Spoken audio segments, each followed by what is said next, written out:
اقرأ باسم ربك الذي خلق خلق الإنسان من علق اقرأ وربك الأكرم.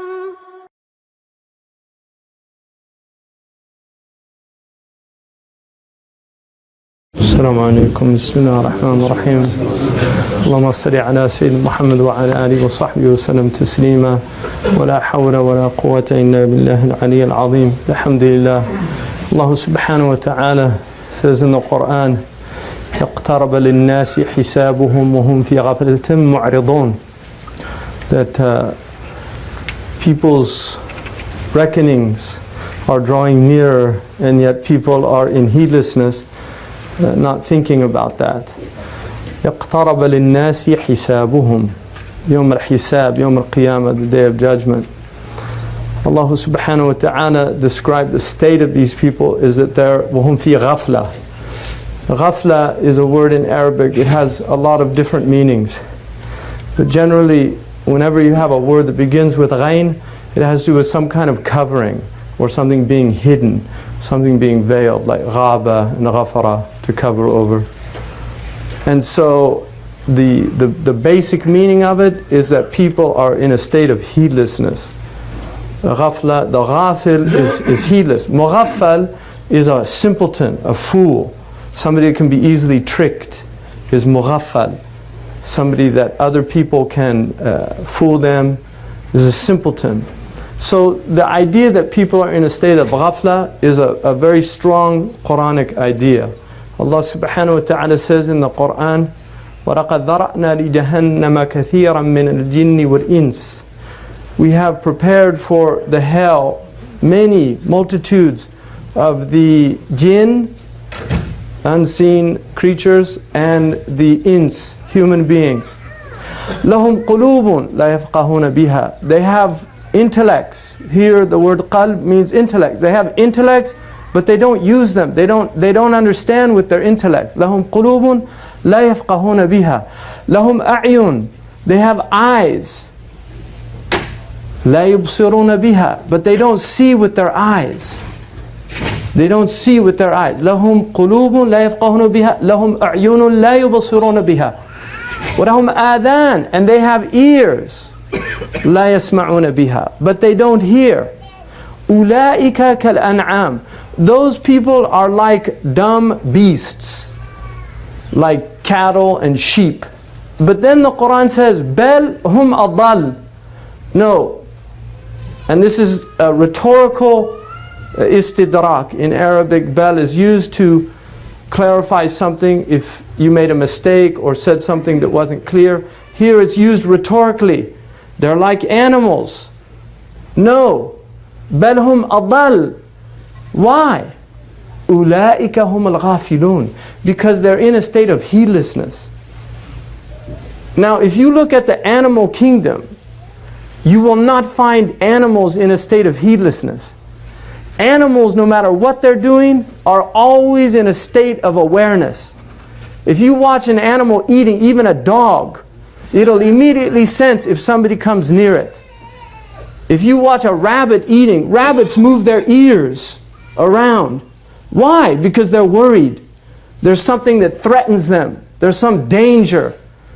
Most animals have very sensitive ears and eyes. If you watch rats or mice, if you watch a mouse come out of a hole, a mouse doesn't just saunter out of the hole. The mouse comes out slow. It moves its head around. The same with the lizard. If you watch a lizard come out of its hole, a lot can be learned from animals. That's why Allah uses them as metaphors in the Quran. If you watch a lizard come out of a hole, a lizard like this. The Arabs say, أَحْيَرُ مِنْ ضَبْ. More bewildered than the lizard, because the lizard looks like he's bewildered. What he's really doing is he's checking, is there any danger out there? Animals are constantly aware of danger. They're always aware of danger. Why? Because their existence is threatened. And that awareness, if they're not aware, they're endangering themselves. They're endangering their pride if they're lions, or their flock if they're sheep. That's why in the dumbest of animals, you have that we domesticate. Not animals in nature. Animals that are domesticated need a shepherd. Because humans have domesticated them, they feel safe. They're in fences. Their food is there, they don't have to forage for it, so they start feeling safe. So then you bring in the ra'i. But if you go out in nature, fish are constantly, watch a fish, they turn all at the same time if they sense anything. Fish are constantly aware, because like the Arabs say, al-hut yabla hut. One fish, big fish eat little fish. So fish are always aware. There's a lot of animals that have, they'll only come out of their shell like a turtle. It'll come out of the shell. If it senses any danger, it goes back into the shell. There's animals that's their hole, the same thing. They'll run back to their hole. The jarbu' has two. One there, it checks. If it's safe, it'll go out. If it's not, it goes out the other one. It's called a nafqa, which is where the Arabs get munafiq from, because that's where hypocrites are. Always have exit strategy. But that's why Allah says that these people are more astray than animals, because animals are not in a state of heedlessness about the danger that is threatening them. But humans are in heedlessness. They lie around. An animal, if they sense fire, they immediately run. You watch any animal, you put fire near an animal and they flee. What do people do? They see a fire, they say, let's go check the fire out. They're curious. Because this is the type of heedlessness. Man is so clever, his cleverness kills him. This is the state of human beings. But Allah warns of that state. Allah subhanahu wa ta'ala says about the people of the cities, أَفَأَمِنَ أَهْلَ الْقُرَىٰ أَنْ يَأْتِيَهُمْ بَأْسُنَا بَيَاتٌ وَهُمْ نَائِمُونَ. Do people feel safe in these cities that our harm won't come in the nighttime while they're sleeping? أَوَأَمِنَ أَهْلَ الْقُرَىٰ أَنْ يَأْتِيَهُمْ بَأْسُنَا ضُحًى وَهُمْ يَلْعَبُونَ. Do people feel safe during the daytime that our harm won't come to them and they're playing? Why does Allah use playing? He doesn't say يَشْتَغِلُونَ يَعْمَلُونَ, they're working. Because if you have no purpose in your life, in what you're doing, then you're playing. That's what lu'ab is. It's an activity that has no purpose other than entertainment. That's what games are. They're simply to entertain people. And so this is what Allah subhanahu wa ta'ala is saying about people. They're in a state of heedlessness. أَفَأَمِنُوا مَكْرُ اللَّهِ. Do they feel safe from the design of God? فَلَا يَأْمَنُوا مَكْرُ اللَّهِ. The only people that feel safe from the design of God, who are they? الْقَوْمَ الْخَاسِرُونَ, the losers. The losers. إِنَّ الْإِنسَانَ وَالْعَصْرِ إِنَّ الْإِنسَانَ لَفِي خُسْرٍ. Same word. قَوْمَ الْخَاسِرُونَ. Surely by the passage of time, humanity is in a state of loss. You're losing time. Your time is running out. You've got a clock on your hand that'll tell you 12 hours. You also have a clock that Allah has designed. It's an internal clock. It's got 50 years, 75 years, 40 years, 30 years, and that clock comes to an end. That's it.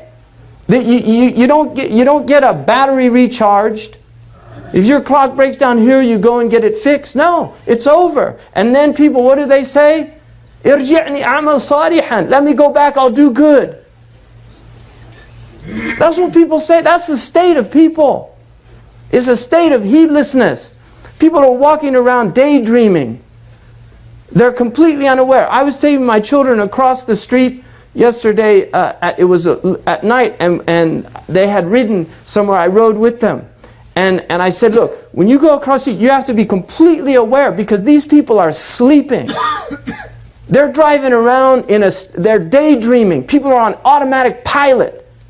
And just to prove my point, as I stepped off the curve, and I had the right of way, and the pedestrian things had a sign saying, walk, 10, 9, 7, 6, 8.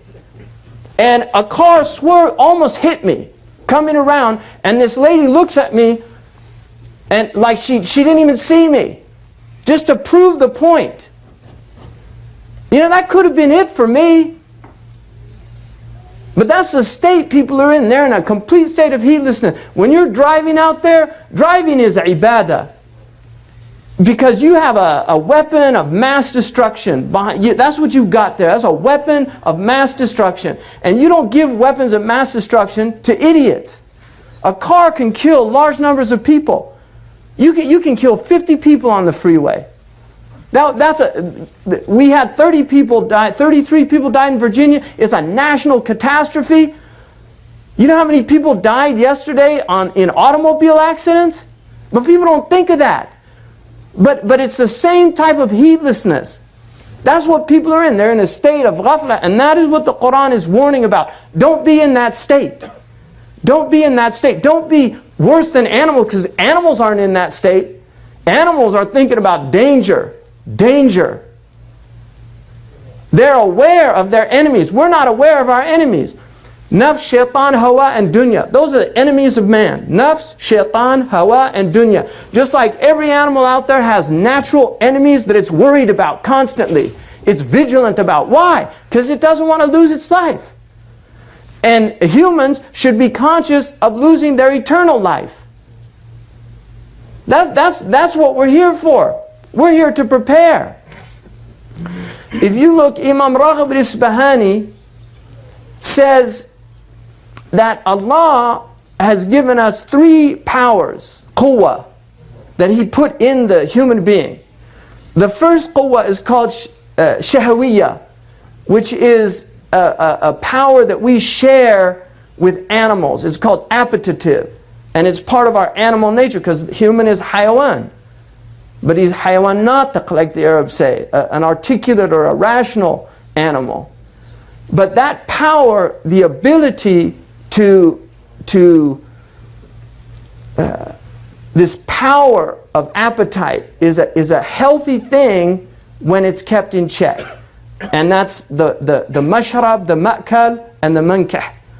Eating, drinking, and procreation.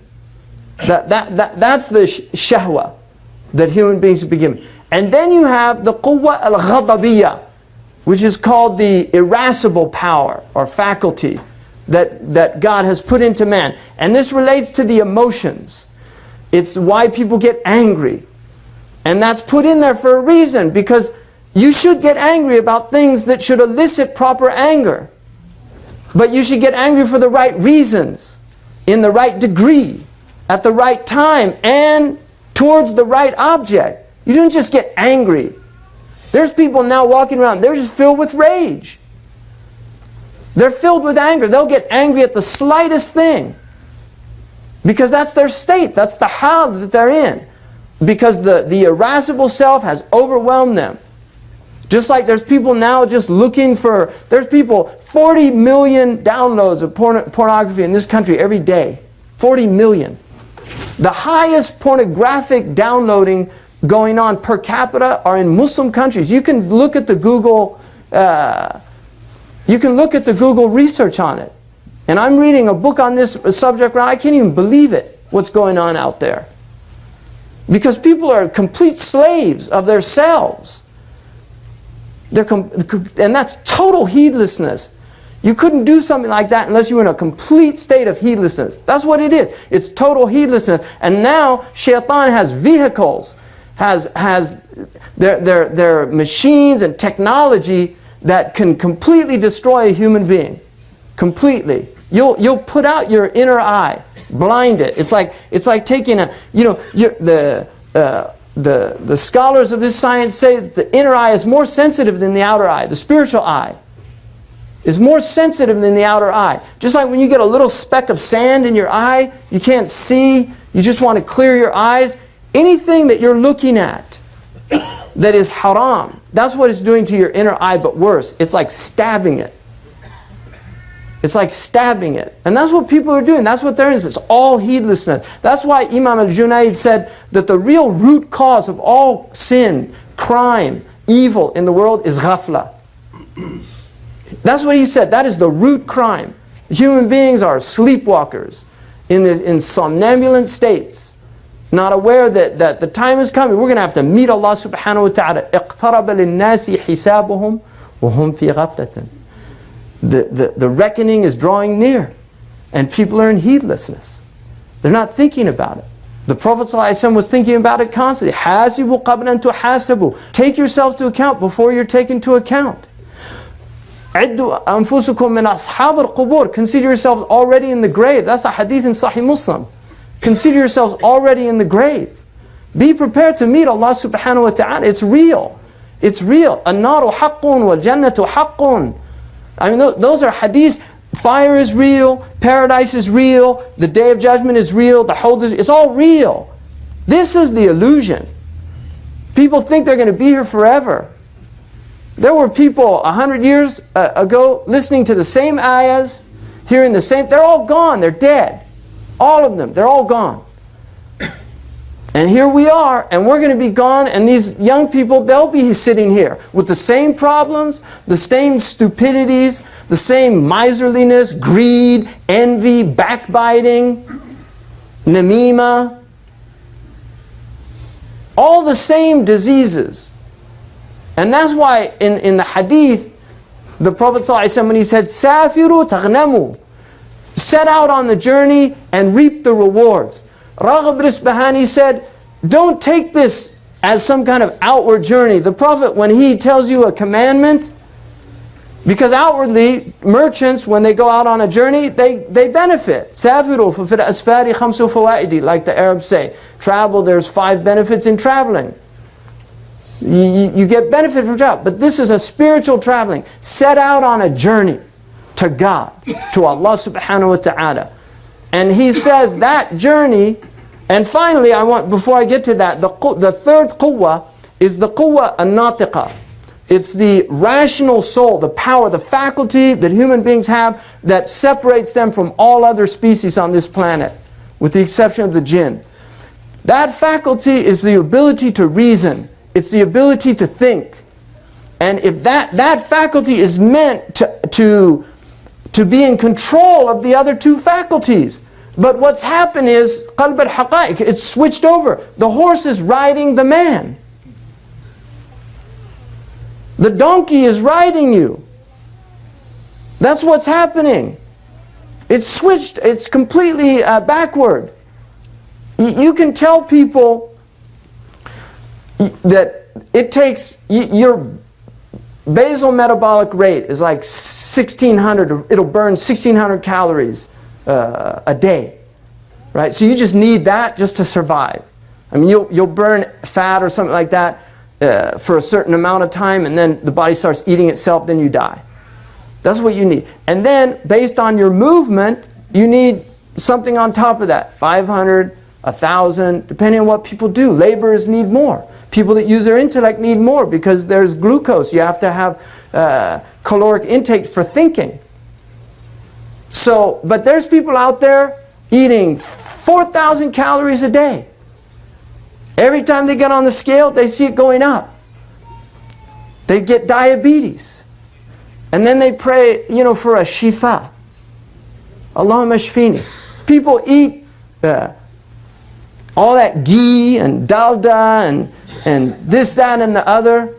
And then they have a triple bypass. Alhamdulillah. No, seriously, if you're sick, people get sick, genes, there's a lot of reasons people get sick. But most people make themselves sick. And then they ask God God gave you a body. It has legs with muscles. You have a stomach that's meant to digest. It's all wisdom. But you can understand all of that rationally. Do people exercise? No. The doctor tells them to exercise, they don't exercise. Do people overeat when the ice cream comes? Do they eat it? Yes. Even with diabetes, I've seen people shoot up insulin before they have their dessert. I'm not making that up. Why? Because they can't control themselves. It's as simple as that. People aren't well. But you're human beings. I mean, this is Bani Adam. We're not insignificant creatures. We're meant to be people of discipline. I mean, that's why Allah has given us this religion, 5 prayers a day in specific times. The Prophet ﷺ once saw a man who had a heavy stomach, and he said that would be better if it was on somebody else. 30,000 children died yesterday of starvation. And probably more or as many died from overeating. Because it's imbalance. People don't think about other people. They just think about themselves. That's ghafla. It's ghafla. It's all greed. It's all ego. It's all me, me, me. That's what's going on out on that freeway out there. Nobody's thinking of the other people. When I grew up, people had courtesy on the road. I remember that clearly. I'm not making this up. People had courtesy on the road. People would actually stop and let you get in. Now they speed up and then flip you off. Seriously, because this is a complete me culture. That's what's happening. It's the whole planet. We got 6 billion people. Me, me, me. 6 billion people. It makes a wonderful world, doesn't it? وَيُؤْثِرُونَ عَلَى أَنفُسِهِمْ. That's what Islam is about. They prefer others to themselves. وَلَوْ كَانَ بِهِمْ خَصَاصَةٌ. Even if they have needs, they actually prefer others to themselves. Like the 2 of the Ansar who had a guest and they turned out the lights because they didn't have enough food for themselves. They put their children to sleep and then they fed the guest.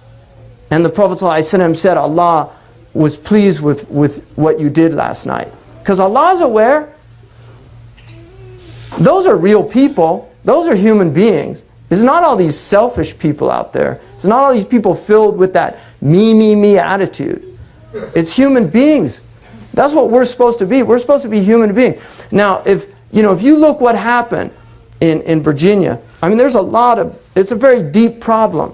But it's a problem that we need to think about as a society, about where this whole thing is going, where this project is going. You know, internet and violence that's so graphic, that if you have any sanity at all, you have to feel sick in the fact that it's out there. All this graphic violence, video games, all these things. I mean, even the kid is imitating a film that he saw. That's what But if you look, what happened to him? That's what I'm interested in. What happened to him? I mean, how did that get created?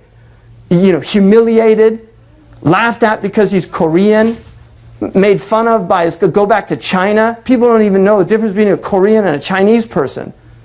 They have very distinct look, and they know each other. The Korean sees another Korean, they know each other.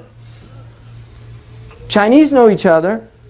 It's like Africans. People think blacks all look alike. When I was in Africa, I had to learn all the different. Yoruba, Hausa, Manding, Fulan. They all look different. And I learned to see. I meet people on the street that are from Africa. I'll say, oh, where are you from? Nigeria? How'd you know? I say, you're Yoruba? How'd you know? They can't even believe an American would even know that there's different kind of black people in the world. But you have to treat people with dignity. That's what happened. This man was humiliated since he was a little kid in grade school. And that's what happens, all this bullying. And the Quran prohibits that. It's one of the worst things that you can do is sukhriya, is making fun of people, mocking people, humiliating people. The same thing happened in Columbine. You study those 2 boys that did that in Columbine. The same thing. They were mocked by the jocks of the school, spit on, called faggots. What kind of culture is that? What do we teach our children in the houses? There's so much abuse out there. If you want to know why people in the states are in, look at the way they're being raised. Look at the way they're being spoken to. Just human respect, human dignity, treating people like human beings, welcoming people. This is what humans are supposed to be doing. That's what humanity is about. That's what we're here for. We're here to help each other. تعاونوا على البر والتقوى ولا تعاونوا على الإثم والعدوان.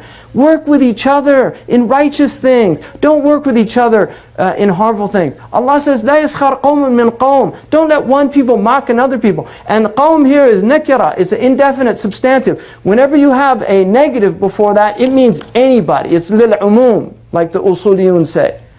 It means anybody. No people should mock another people. Arabs shouldn't mock Americans. Americans shouldn't mock Arabs. People should not mock each other. Because when you mock people, they get angry. Because you're humiliating them. You're making them feel insignificant. You're making them feel like rich people that mock poor people. That was a lot of his diatribe. was about rich people, their insensitivity. And that happens. We're in a culture where we don't even know there's a whole other culture living alongside this culture that doesn't have anything. Really. People that don't have anything. They live with rats and cockroaches. In this culture, we've got New Orleans right now. Down there, nothing's been done. We're trying to rebuild Iraq. And a whole city was wiped off the map, and still there's people that can't go back to their homes. Well, what's happened? And these are questions we have to ask as a culture, as a country. And these are really, really troubling things that people should be deeply troubled by. These things just come and go, and then it's just a media flash, and everybody gets excited, and then it's over until the next one happens. People don't think about what's going on. What are we teaching our children? There's a book by Dave Grossman, he's a lieutenant colonel, taught the psychology of killing. It's called Stop Teaching Our Children to Kill. It's been proven by social sciences that there is a small number of people out there that are going to become violent from all of these violent games that they watch. Yeah, it's small, it doesn't happen to everybody, but if it happens to a small number, that's the whole purpose of Islam. You prohibit things to protect that minority that's going to be endangered by those things, like alcohol. A lot of people that have their glass of wine every night, the doctor said, no, it's good for your heart. Forget about your liver and your kidneys, but it's good for your heart. Yeah. But what happens? Right? There's a whole other group of people, they start drinking that stuff, it destroys their marriages, it destroys their life. It's just like internet pornography. In this book I'm reading, there's so many marriages that have been destroyed. People that get addicted to that don't even want to have an intimate relationship with a real human being. They're just in cyber world. Kind of culture. People have to ask themselves those questions. Inshallah. As-salamu Alaykum. Good. Allahu Akbar, Allahu Akbar. Alhamdulillah wa salatu wa salamu ala Sayyidina wa Habibina Muhammad wa ala alihi wa sahbihi wa sallam taslima. Allah subhanahu wa ta'ala yaqul ya ayyuhalladhina amanu taqullaha haqqa tuqatihi wa la tamutunna illa wa antum muslimun.